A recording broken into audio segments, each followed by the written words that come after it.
Olá! Os tempos modernos e a revolução da medicina permitiram a criação de remédios polêmicos. Um deles é o que tem como princípio base o canabidiol, composto relacionado com a maconha, mas que já provou ser muito eficaz em tratamentos para a epilepsia, para o Alzheimer, o Parkinson, a insônia, ansiedade, pressão alta, diabetes e até como antibiótico para a pele. Esses remédios, inclusive, têm bem menos efeitos colaterais e podem ser mais baratos do que os convencionais. Para falar desse assunto tão delicado e, ao mesmo tempo, tão importante, eu converso com a maior pesquisadora brasileira em tratamentos terapêuticos com o canabidiol, doutora Carolina Nossetti. Carolina tem larga experiência internacional em aplicações clínicas de cannabis, dos quais 8 anos dedicados ao ecossistema da planta e mais de 6 anos no desenvolvimento de produtos terapêuticos. Ela também atua como consultora técnica em projetos nos Estados Unidos, Canadá, Uruguai, Paraguai, Colômbia, Israel e aqui no Brasil. E é com ela que nós vamos quebrar todos esses tabus e saber os mitos, verdades, benefícios e até mesmo a necessidade de conscientização do uso da planta da maconha na medicina. Boa noite, doutora Carolina. Boa noite, Laura. Obrigada pelo convite. É um prazer estar aqui. Doutora Carolina, eu confesso que eu fiquei muito surpresa quando eu fui estudar o tema da entrevista de hoje. Afinal, são cerca de 30 mil brasileiros que fazem uso de remédios à base da cannabis.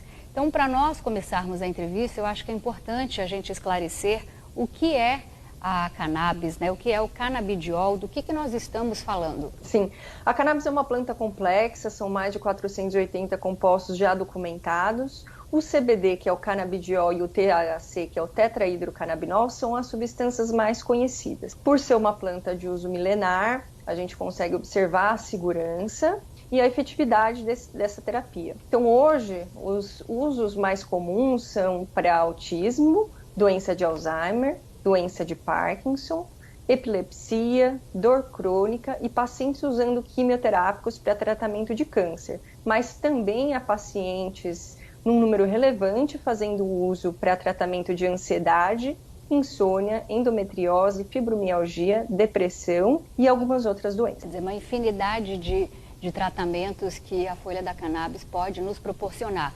Eu queria saber como é que foi a história, a sua história com a cannabis, porque a senhora é a primeira médica brasileira com experiência internacional no uso da maconha em medicamentos. Quando é que esse assunto despertou interesse? Sim, eu conheci a cannabis nos Estados Unidos, eu morei lá por quase 10 anos, retornei ao Brasil há 4, também para continuar trabalhando com cannabis.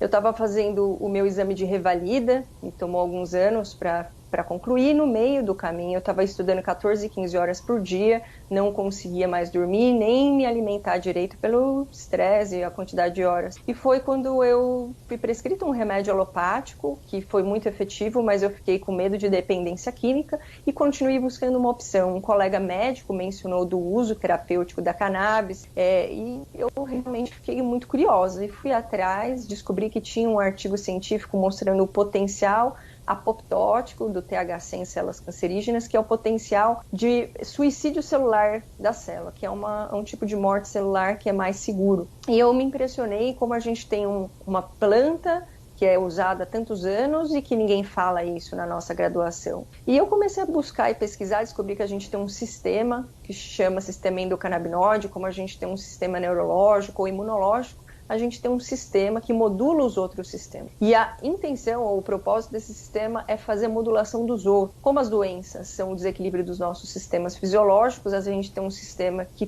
propicia ou proporciona um equilíbrio, a gente tem um alto impacto na saúde dos pacientes. E temos receptores, que é onde se ligam o CBD e o THC no nosso corpo todo. Então é um grande potencial. A planta usada como um todo é mais segura do que os seus compostos, a maioria dos componentes estão na flor, mas também em outros pontos da planta, e ela tem um potencial de efetividade maior e menos efeitos colaterais quando usada toda, quando comparado aos produtos isolados. Quanto tempo que já se trata pacientes com esse tipo de remédio aqui no Brasil? Ou melhor, como é que eu faço para conseguir o tratamento aqui? Porque você conseguiu, né, quando foi estudar fora, descobriu essa maravilha que é a folha da maconha em diversos tratamentos, mas E a pessoa aqui no Brasil, como se faz para ter esse acesso? É muito caro esse tipo de tratamento? Como é que faz para acessar um médico com especialidade? Sim. O acesso à cannabis já é uma realidade desde 2015, quando a Anvisa regulamentou a RDC 17. Mudou-se, essa regulamentação ficou mais fácil de se fazer o acesso com a RDC 335 de 2020, que facilitou a importação de produtos ricos em canabinoides. Então, essa é uma RDC que a gente usa hoje para importar. Tem uma outra forma de acesso, que é pela RDC 327 de 2019, que permite que haja comercialização de produtos ricos em canabinoides em farmácia. Hoje temos um produto rico em CBD e THC, com um pouquinho mais de THC, que é usado para a espasticidade da esclerose múltipla, e tem um produto rico em CBD, que não tem uma indicação propriamente dita, porque não passou por pesquisas clínicas, não é uma exigência dessa RDC.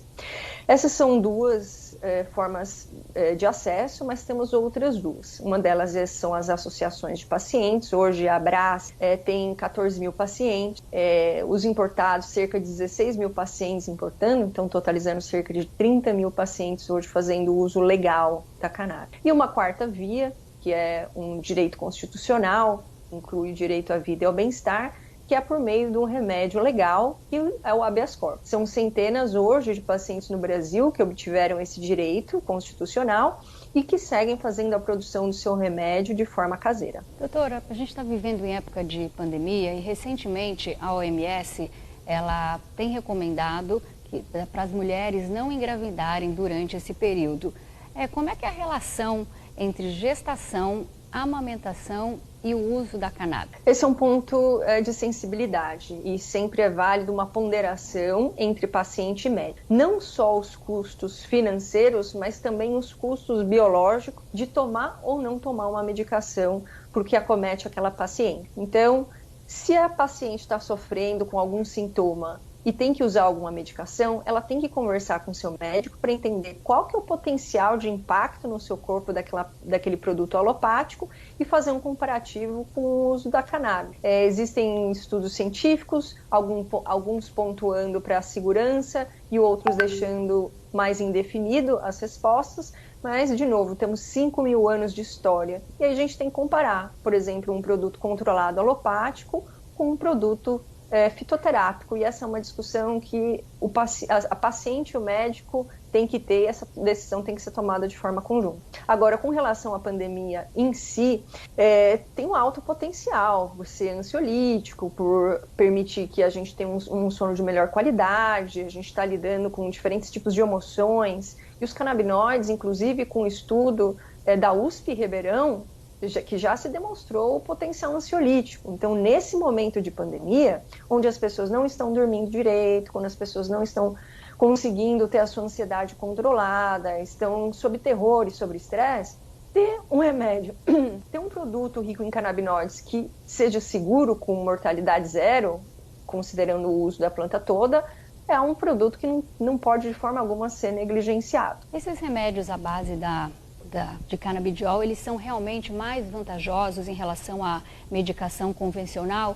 Como é que eu escolho quando usar um ou usar o outro? É o médico que decide? Isso é uma decisão paciente-médico.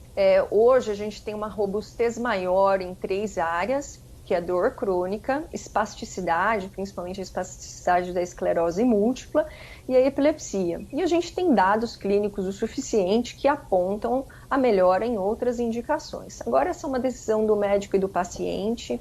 A regulamentação da Anvisa menciona refratariedade, então tentativas passadas, frustradas ou não bem-sucedidas, que teriam essa possibilidade de consideração. Agora, existe já um produto registrado na farmácia, que tem mais THC do que CBD. Isso quer dizer que já se pode prescrever, que está lá claro qual que é a indicação. Mas o uso off-label é uma decisão entre médico e paciente. E mesmo esse produto tendo mais THC, ele ainda assim pode ser muito mais seguro do que os remédios controlados que os pacientes estão fazendo uso. Uma forma prática de se fazer isso é buscar online, procurar fazer para se discutir com o seu médico. Doutora, vamos esclarecer uma coisa que eu acho que todo mundo quer saber. Qual a diferença entre fumar e fazer o uso da medicação. Existe uma discriminação muito grande acerca do assunto, porque aqui no Brasil, fumar maconha é proibido, né, em todo o território nacional. E a maconha é considerada uma droga ilícita. Então, é preciso fumar o medicamento, ele causa dependência química. Com relação à dependência, esses números são um pouco complicados da gente medir. A Organização Mundial de Saúde menciona que produtos ricos em CBD com até 0,2% de THC não tem potencial de vício ou tolerância. Então, que é o aumento até se obter a dose que precisa ter um efeito. Então, a OMS nos protege nesse sentido. Então, não. Agora, com relação a produtos ricos em THC, é complicado porque a gente tem milhares de produtos diferentes. A gente não tem como saber exatamente como cada planta responde. Diria que uma média é de cerca de 10%, que é menos do que o café, é muito menos do que qualquer consumo de álcool e da maioria dos produtos controlados. Mesmo o THC, padrão vício de café que eu mencionei, seria uma dor de cabeça, uma irritabilidade, mas não como o álcool. Eu acho que vale a pena uma reflexão que sim é uma droga e precisa ser regulamentada, como o álcool. O álcool mata, o álcool pode causar câncer, tem diferentes malefícios do álcool e do cigarro e os dois são vendidos facilmente, de fácil acesso à população. Então a questão não é ser uma droga. A questão é que as drogas devem ser regulamentadas para que a gente tenha um uso consciente e responsável delas. Doutora Carolina, a senhora estava falando agora há pouco das possibilidades de uso da cannabis com uma série de doenças relacionadas, né, à pandemia, que é a ansiedade, a depressão. Quem toma antidepressivo, por exemplo, no caso do Stilnox, porque jovens, eles estão sempre tomando antidepressivo, ansiolíticos, remédios para dormir. É possível substituir esses remédios pela cannabis? Como é que a gente faz? Sim. Bom, essa é a minha história pessoal, Laura. O medicamento que eu mencionei para você mais cedo é o Zolpidem. Eu fui prescrita o Zolpidem, que é o Stilnox, nos Estados Unidos, para a minha insônia. Funcionou tão bem que eu fiquei preocupada de tomar a segunda vez, porque eu imaginei que naquela situação eu poderia ter uma dependência química. Então, a minha história pessoal com a cannabis começou assim. E, realmente, é uma opção terapêutica. Milhares de pacientes no mundo estão fazendo uso da cannabis e desmamando de produtos controlados, desmamando de antidepressivos. Somos o país que consome mais medicamentos antidepressivos do mundo, num medicamento em específico. Então, é uma real necessidade de termos opções terapêuticas seguras, considerando que as terapias disponíveis ou não são efetivas ou têm efeitos colaterais muito danosos. Então, os canabinoides, eles têm sim que ser considerados, principalmente quando a gente vê que a alternativa é um produto controlado com alto nível de dependência e risco a dano à saúde. A senhora citou agora há pouco que o Brasil é um dos países que mais consome antidepressivos no mundo. Como é que a planta, né, a folha da cannabis, age nesse processo de desmame dos medicamentos? Como é que ela age no organismo para fazer o organismo desviciar desses medicamentos que a gente usa atualmente? Sim. Uma questão central nisso é lembrar que a gente produz moléculas muito parecidas com as da planta, chamamos de miméticos. Então, a gente tem um neurotransmissor no nosso corpo que é muito parecido com o CBD e temos outro que é parecido com o THC. Então, a gente já tem esses compostos dentro do nosso corpo. Então, não é muito diferente quando a gente toma, o corpo não vê aquilo como alienígena. Os canabinoides, eles funcionam num sistema chave e fechadura, então o sistema endocannabinoide tem fechaduras pelo corpo todo e a gente usa as chaves no nosso corpo, que são os endocannabinoides, ou a gente pode consumir da planta, que são os fitocannabinoides. E os dois agem no nosso sistema, se conectando com o receptor, que é essa fechadura, e agindo de acordo com onde essa fechadura está. No nosso sistema nervoso central, um dos mecanismos é atrasar um pouquinho a passagem da informação de um neurônio para outro. É o chamado comunicação retrógrada. Então, existe uma ação ali dos canabinoides onde o corpo entende que precisa atrasar essa passagem da informação de um neurônio para outro. E tem outras formas dessa planta agir no corpo. Mas também a planta, nessa situação de pandemia, a gente não pode esquecer que os canabinoides são anti-inflamatórios, ou têm um potencial anti-inflamatório, antioxidante. Então, não é só na diminuição da ansiedade que a gente está tratando. A gente, além de cuidar do paciente para a ansiedade, a gente ainda tem alguns outros benefícios quando o consumo é feito. Doutora Carolina, a cannabis ela tem uma infinidade de uso medicinal. Para diabetes, Alzheimer, pressão alta, ansiedade, depressão, insônia, até para antibiótico de pele. Então, desde a década de 50 já se sabe sobre essas informações. E nós, brasileiros, nós não usamos tudo isso. Esses resultados não são impactantes demais para a gente ignorar? São impactantes demais. E, na realidade, muitos cientistas e médicos buscam uma solução para a gente aumentar e melhorar e democratizar o acesso à cannabis. É uma planta segura, é uma planta efetiva e é uma planta que pode salvar vidas. A gente está falando de milhares de pacientes brasileiros que não têm outras opções terapêuticas disponíveis. Pessoas que têm dor e que os remédios da farmácia não funcionam. Os pacientes com autismo, especialmente, eles não têm um produto na farmácia específico para eles. Então, a cannabis é, sim, uma solução que deve ser considerada. Obviamente, uma conversa com o médico é essencial, inclusive é esse o primeiro passo do acesso. Dependendo do tipo de acesso, os próximos passos são diferentes, mas o primeiro passo é falar com o seu médico, obter uma prescrição e seguir alguma das vias de acesso. E a gente precisa realmente conversar mais sobre isso. É uma crueldade a gente saber que tem um remédio, um produto que pode aliviar os sintomas da doença de um paciente e por causa do CEP que ele mora, ele ficar sem o produto. Se morasse nos Estados Unidos, poderia comprar isso no supermercado. Então, sim, isso tem que ser considerado. Uma outra questão são as formas de uso. É possível adaptar a forma de uso para cada paciente. Então, existe essa possibilidade, por exemplo, de consumo via oral, de cápsulas e óleo. Tem pessoas que fazem uso tópico, por exemplo, em casos de psoríase ou algumas outras doenças da pele. Algumas mulheres, principalmente nos Estados Unidos, usam absorventes íntimos com cannabis, para endometriose, por exemplo. E tem pessoas que fazem uso intranasal. Um outro uso que não é permitido no Brasil é o vaporizado.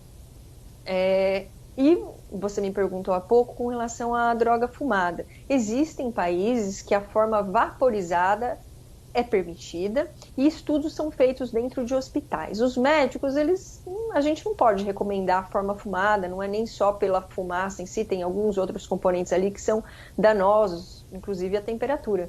Mas tem pessoas que têm dor, Laura, de câncer e que às vezes só a forma oral não resolve. E aí a gente tem que pensar mais como ser humano do que como técnico. Quem sou eu como ser humano para dizer que um paciente deve ou não deve usar um produto vaporizado se aquilo está te trazendo um alívio da sua dor? A pessoa está com câncer, a pessoa está sofrendo. Então, eu acho assim, Laura, a gente precisa realmente refletir e pensar sobre a perspectiva do paciente. Não é para todo mundo, nem todo mundo precisa da forma vaporizada. A maioria dos pacientes tem uma resposta com o uso oral e essas formas todas devem ser consideradas durante o acesso pelo alto impacto na qualidade de vida do paciente, de cuidadores e de familiares. A senhora sabe que esse uso que você falou que não pode julgar o paciente, me lembrou quando a minha mãe também ela faleceu de câncer e quando ela estava doente, o médico recomendou um tratamento e ele falou, vou utilizar, não é o recomendado, mas vamos fazer. E fez muito bem a ela, prolongou a vida dela, mas o plano de saúde não aceitava porque não estava no escopo, né? Então foi uma luta nós conseguirmos, porque ele falou exatamente isso, como é que eu posso deixar de prescrever se está fazendo bem ao paciente, dando o alívio que ele precisa. Muitas vezes as pessoas não entendem, mas essa relação é muito importante. E a flexibilidade, né, Laura? Porque a gente está sofrendo junto com a família e o paciente. Então, se tem uma solução, como é que a gente vai ficar quieta? Porque não pode, e se fosse a minha mãe, o que eu ia querer que o outro médico fizesse, né? Doutora, como a senhora mesma acabou de falar, há uma eficácia comprovada, né, e também atestada do uso do canabidiol né, nas mais diversas doenças e também já é aceito em países nos Estados Unidos, Canadá, Israel. Mas aqui no Brasil, o governo federal, ele se recusa a aceitar esse fato, que é claro, refletindo o alinhamento do posicionamento dele, que é totalmente de direita. Qual a posição do Conselho Federal de Medicina sobre o tratamento médico com remédio à base de cannabis? Esse é um ponto sensível, realmente a questão política acaba se misturando a questões de saúde pública, o que é bem desafiador. Mas lembrando que foi recentemente que a Anvisa liberou a comercialização de produtos derivados de cannabis na farmácia. Então, mesmo com esse local político desconfortável, estamos todos, ainda assim a pauta está se movimentando e a gente precisa conversar mais sobre isso. O CFM, ele em 2014 fez uma regulamentação mencionando que apenas psiquiatras e neurologistas poderiam prescrever o canabidiol, ele não menciona dos outros pontos da planta, para epilepsia refratária em crianças e adolescentes. Só que nem todos os pacientes têm essa doença em específico e eles acabaram sendo negligenciados nessa regulamentação. A partir do momento que tem um produto registrado na farmácia, o CFM não pode impedir que os médicos prescrevam. Mas pelo discurso que a gente vê do CFM, dá para perceber que falta estudo. Inclusive em sessões de audiência pública, a gente vê que eles não sabiam nem, por exemplo, que tinha THC num produto registrado. Então, é necessário que todo mundo estude, Laura. Eu também não sabia disso. Enquanto o médico me falou que isso era uma possibilidade, eu estava estudando para um dos exames mais difíceis do mundo e não tinha isso no livro. Então, eu acho que falta um pouco mais de estudo e observar o que os outros países do mundo estão fazendo e lembrar que a gente tem 2 produtos de cannabis já sendo vendidos. Então, não faz sentido algum um conselho de classe, ao invés de chamar para conversar, ficar restringindo o uso de um produto que é tão seguro. Vamos falar agora um pouquinho sobre a lei do Brasil. Aqui, hoje, a lei que a gente está, a lei de hoje, o Brasil ele autoriza o uso da cannabis com fins medicinais. Porém, ele ainda é proibido o plantio no solo do brasileiro, né, no solo brasileiro, o que faz com que o produto fique muito caro. Você vai na farmácia, ele custa cerca de R$ 2.500, R$ 3.000. E com isso, obviamente, ele também impede a geração de milhares de empregos aqui no país. Então, assim, do jeito que a lei está, ela acaba favorecendo, claro, as grandes indústrias, porque ela, sim, tem o poder da importação. Ela acaba tendo uma série de vantagens. Então, as indústrias, mas os pacientes, eles acabam um pouco renegados. Hoje já tem tem um projeto em tramitação lá na Câmara, um projeto na Comissão Especial, projeto de lei 399, que ele visa regulamentar aqui no Brasil o cultivo para fins não medicinais. Porém, barra um pouco, tem muita gente fazendo oposição. Eu queria saber qual a sua opinião acerca desse atual marco regulatório e também se a senhora acredita que essa PL vai passar na Câmara. PL 399 de 2015 contempla tanto a parte medicinal como trata a cannabis como commodity, o que nos Estados Unidos hoje é uma realidade pelo Farm Bill de tratar a cannabis como commodity para produção para a indústria têxtil, para peças de carro, plástico, combustível, são mais de 25 mil produtos. Eu apoio integralmente o PL 399 de 2015, que está sendo liderado de forma muito profissional e com muito bom senso pelo deputado Paulo Teixeira e o deputado Dr. Luciano Dutti, que é um médico pediatra, trazendo todo o seu conhecimento também como médico na discussão desse marco regulatório, que não só considera o uso humano, mas também considera o uso animal, que é muito comum fora do Brasil. Com relação a esse marco regulatório, existem algumas áreas que a gente precisa considerar. Então, uma delas é que quem vai produzir é PJ, são pessoas jurídicas, são empresas, são associações e também farmácias vivas. Então, o SUS também está coberto por essa regulamentação. Lembrando que tudo é feito com controle. Ninguém está querendo brigar pelo uso adulto nessa regulamentação. Isso não é discutido agora. Agora, o uso medicinal precisa ser considerado. A gente não pode mais esperar para ter essa discussão. E eu acredito sim que esse PL vai passar. O trabalho de diferentes deputados lutando dia a dia, conversando, chamando para conversar, foram dezenas de audiências públicas. Mesmo na pandemia, os deputados responderam a questionamentos, levaram médicos, cientistas, advogados, e o PL precisa passar, porque são, pelo menos, nos primeiros meses, 10 milhões de pacientes que não têm as suas necessidades terapêuticas atendidas pelas medicações alopáticas disponíveis na farmácia. Então, é uma questão de saúde. Uma outra parte que vale a pena lembrar é que estamos no meio de uma crise financeira. O uso da cannabis como commodity vai permitir esse crescimento econômico que a gente tanto busca. E, como eu mencionei agora há pouco, alguns subprodutos também podem ter um impacto na economia, por exemplo, combustível e biomassa.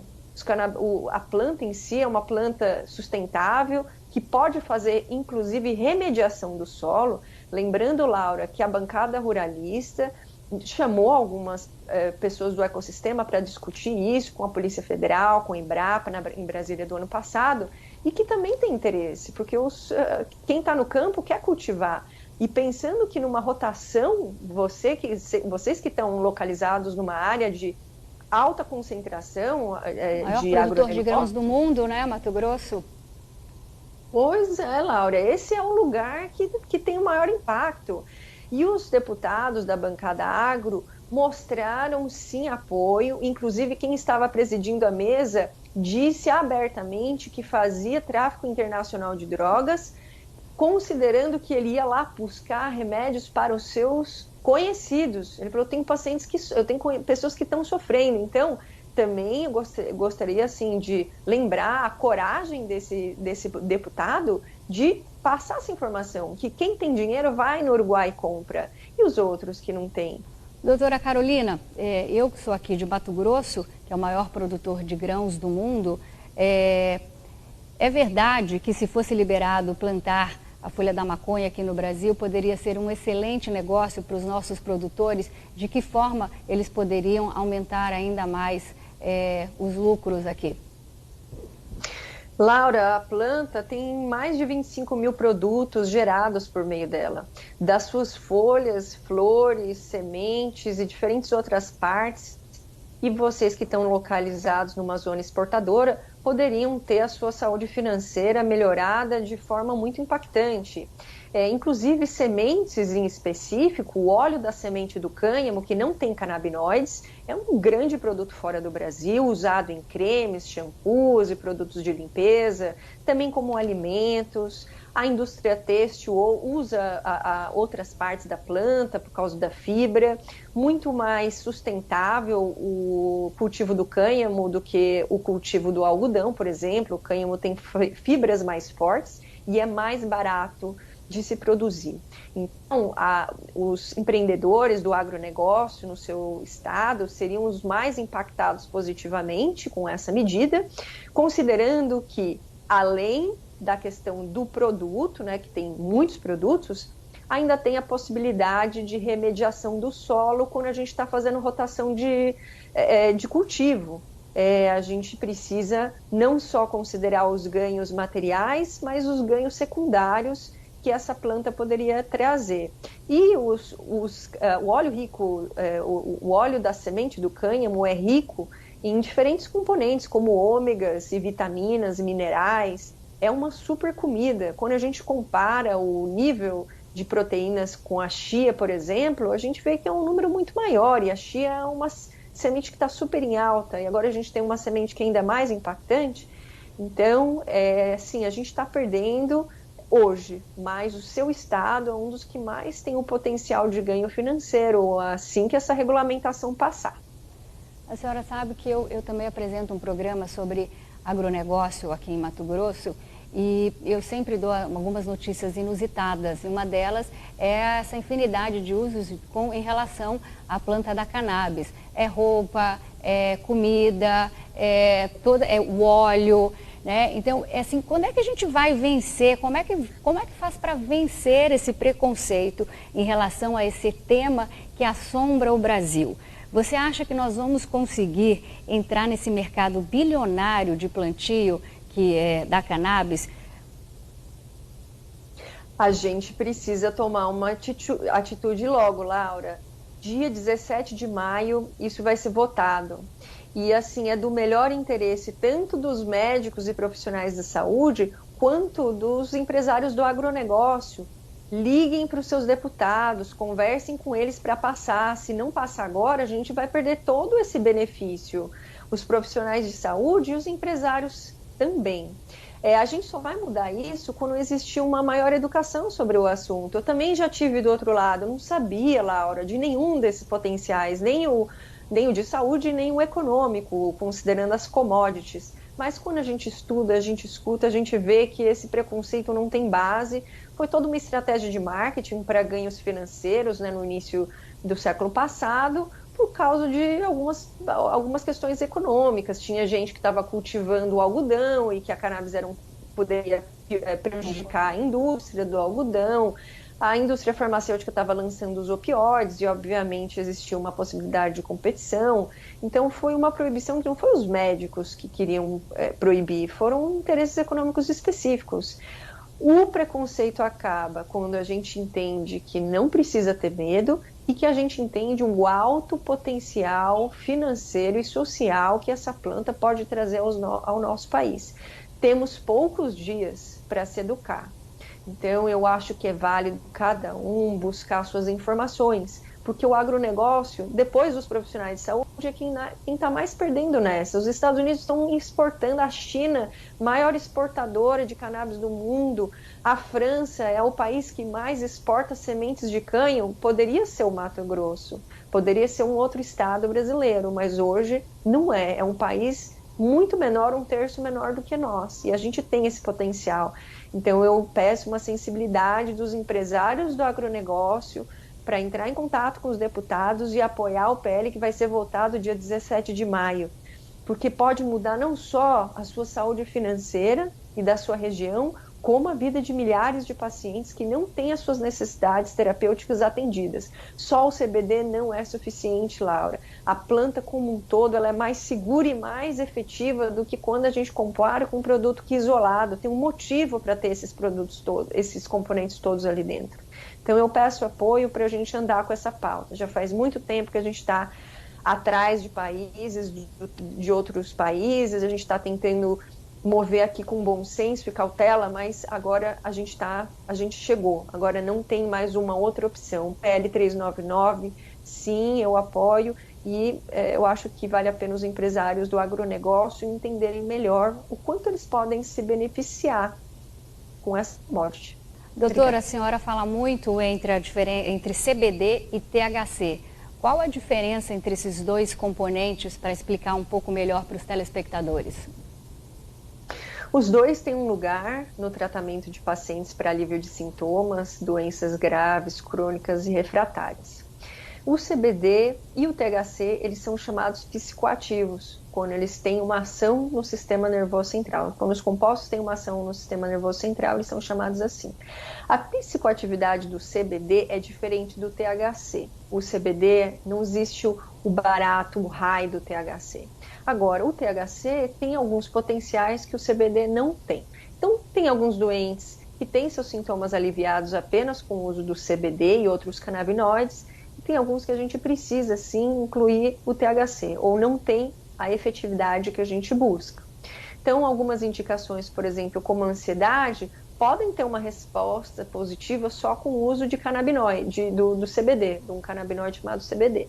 Agora, tem algumas situações que só ele não é suficiente. Então, por exemplo, dores crônicas refratárias, a gente vê que quando o CBD é combinado ao THC, numa proporção 1:1, a gente tem uma resposta melhor do que quando a gente usa só o canabidiol.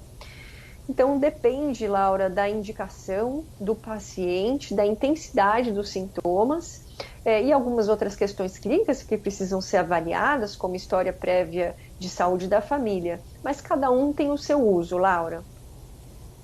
Doutora, agora no governo Bolsonaro, a fiscalização em cima da Associação de Produtores de Medicação à base da cannabis, ela aumentou. Tem muito produtor que está sendo preso e, com isso, os pacientes estão ficando sem remédio. Aí eu pergunto, como é que faz com esses pacientes que ficam sem medicação? Eles não têm direito ao medicamento? Porque eu fico imaginando uma criança que sofra de epilepsia, ela não pode ficar sem o seu anticonvulsivo. O que é que acontece nesse caso? Essa é uma situação que tem acontecido com muita frequência, Laura, e preocupa muito os médicos. São produtores que às vezes têm 3, 4, 5 mil pacientes e de um dia para o outro ficam totalmente sem produto em mãos para prover para esses pacientes, porque são presos, porque são, enfim, questionados pela polícia, seus produtos são levados para outro lugar. Então é desesperador quando isso acontece. A falta de regulamentação está colocando as pessoas em risco das suas vidas. São crianças que, Laura, se não têm os seus remédios, estão correndo risco de ter uma exacerbação dos seus sintomas e a gente não sabe como vai se proceder. Então, é um risco à vida desses pacientes e a falta de regulamentação está causando a morte de pacientes. A gente já viu isso, por exemplo, no filme Ilegal, que é um documentário brasileiro e que mostra ali um paciente que não conseguiu esperar. Então, Laura, infelizmente, a apreensão desses produtores que estão fazendo um trabalho social, muitas vezes nem cobrando pelos medicamentos, eles ficam totalmente desprotegidos por não ter uma regulamentação. E esses pacientes se colocam em risco, porque uma mãe que tem uma criança autista e que sabe que aquele produtor pode aliviar os sintomas dos seus pacientes, ela não quer saber se é regulamentado, se não quer, ela quer acesso a cannabis. E o governo, ao impedir a sua regulamentação, coloca mais uma vez a vida dos pacientes em risco. Doutora Carolina, para a gente encerrar, eu gostaria que a senhora deixasse uma mensagem para os nossos telespectadores a respeito desse assunto tão importante para a nossa sociedade. Sim, eu gostaria de trazer um ponto que a cannabis não é um desafio de ciência, já tem base científica o suficiente da segurança e da efetividade. Cannabis é um desafio de comunicação e a gente só vai transpor esse desafio a hora que a gente estudar, a hora que a gente entender e a hora que a gente tiver empatia pela dor do outro. Hoje, talvez na sua casa você não conheça, não tenha ninguém com doença de Alzheimer, ou com ansiedade, ou com depressão, mas se você perguntar para quem está próximo, não vai ser difícil achar alguém que precisa de alívio que não está tendo com os produtos disponíveis na farmácia. Então, eu acho que é uma crueldade a gente não entrar nesse assunto e não entender melhor, porque vai depender da decisão desse assunto para que alívio de sintomas aconteçam em pacientes graves, crônicos e refratários. E peço apoio ao PL 399 de 2015, que vai ser votado agora dia 17 de maio pela Comissão Especial de Medicamentos Derivados de Cannabis. Se conhece o seu deputado, ligue para ele, ligue para todos os deputados, mandem Instagram. Tem milhares de médicos que estão com as mãos amarradas, a gente quer trabalhar, a gente quer trazer alívio, tem conhecimento de fora do Brasil, tem conhecimento daqui e a gente não consegue fazer isso de uma melhor forma porque não tem regulamentação e a gente está descoberto. Então eu peço para que nos ajudemos e ajudemos os pacientes que estão precisando de um apoio, que a gente ajude essas pessoas que estão precisando de um apoio terapêutico e que sem uma regulamentação não vai ser possível. Doutora Carolina, foi muito bom tê-la aqui conosco, muito obrigada, a senhora trouxe esses conteúdos riquíssimo, esclarecedor. Falar de saúde é sempre necessário, principalmente entender melhor sobre as descobertas da ciência que elas trabalham em prol da nossa saúde. Eu realmente espero que as pessoas tenham entendido a importância do uso da cannabis, né, no uso medicinal e diminuam o preconceito a respeito do tema. Sim, esse preconceito só vai acabar depois que a educação tiver estabelecida. Eu muito grata pelo convite, Laura, sua diligência nesse assunto tão sensível. E eu acho que é isso, a gente tem que ter muita seriedade quando a gente está lidando com o alívio da dor do outro. É a mãe de alguém que está sofrendo, é o filho de alguém. Não é porque não é a gente que está doendo que a gente não deva se preocupar com isso. A gente precisa se preocupar com todos os brasileiros que não têm uma solução. Agora, uma solução que pode, logo de começo, ajudar tanta gente, são 10 milhões de pessoas que poderiam ser beneficiadas logo no começo da regulamentação, não é algo que a gente pode negligenciar. Não como cidadão, mas como ser humano, que eu tenho certeza que todo mundo quer ver o bem do outro. E essa é uma fonte de bem-estar para aliviar sintomas que não são aliviados pelas terapias tradicionais.